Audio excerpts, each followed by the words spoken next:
पश्चिम बंगाल की सियासत में सच में खेला हो गया। पश्चिम बंगाल विधानसभा चुनाव में खेला होबे नारे का जमकर इस्तेमाल करने वाली तृणमूल कांग्रेस ने आखिरकार बीजेपी का खेल खराब कर दिया।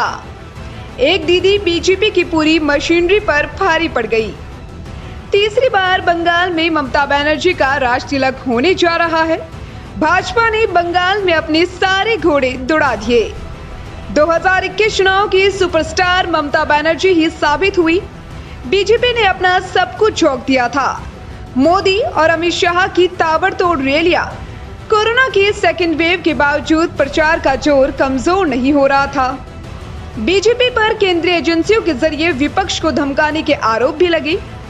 फिर चाहे वो कोयला घोटाले में ममता के भतीजे और उनके परिवार तक पर जांच की आंच हो या फिर चुनाव आयोग से मन मुताबिक फैसले कराने के आरोप हो, लेकिन बीजेपी का महाबलवी दीदी सट्टा बाजार भी उनके साथ खड़ा था, तो मीडिया भी कदम ताल कर रहा था। पर बंगाल में मजहबी गोलबंदी ध्वस्त हो गई।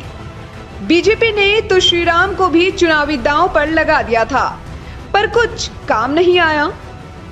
बांग्ला असीमता और बांग्ला भाषा भारी पड़ी। जाति धर्म कुछ नहीं चला।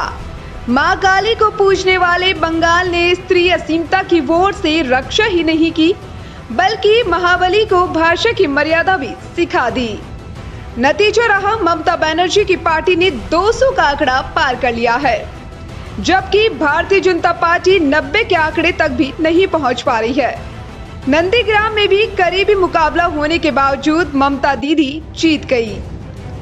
असम में भी सत्तारूढ़ भाजपा और केरल में वाम मोर्चा के एक बार फिर से जीत की तरफ बढ़ते नजर आ रहे हैं। निर्वाचन आयोग के आंकड़ों से यही संकेत मिलता है कि इन राज्यों में सत्ता पक्ष एक बार फिर सरकार बनाने की ओर अग्रसर है। केरल में पिछले 4 दशकों यह परिपाटी टूटती नजर आ रही है कि हर 5 साल में सत्ता परिवर्तन होगा। इस बार माकपा की अगुवाई वाला एलडीएफ फिर से सरकार जीत हासिल करता नजर आ रहा है।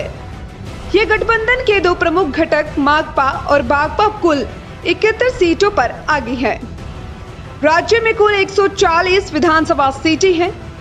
दक्षिण भारत में भाजपा के लिए अच्छी खबर ये है कि वह केरल में 3 और तमिलनाडु में 4 विधानसभा सीटों पर आगे है। तो तमिलनाडु में विपक्षी डीएमके की अगुवाई वाला गठबंधन एआईडीएमके को सत्ता से बेदखल की ओर बढ़ता दिखाई दे रहा है। केंद्र शासित प्रदेश पुडुचेरी में एनडीए जीत की तरफ बढ़ रहा है और इन 4 प्रदेशों को एक केंद्र शासित प्रदेश के विधानसभा चुनावों में सबसे ज्यादा चर्चा पश्चिम बंगाल के चुनाव की रही। बहरहाल इन चुनावों ने भाजपा और कांग्रेस दोनों को कई बड़े सबक दिए हैं।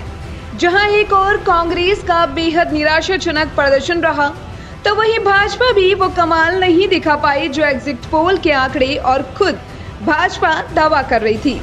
ये हार सीधे तौर पर प्रधानमंत्री मोदी और अमित शाह की हार थी, क्योंकि भाजपा ने इन दोनों चेहरों पर ही चुनाव लड़ा था।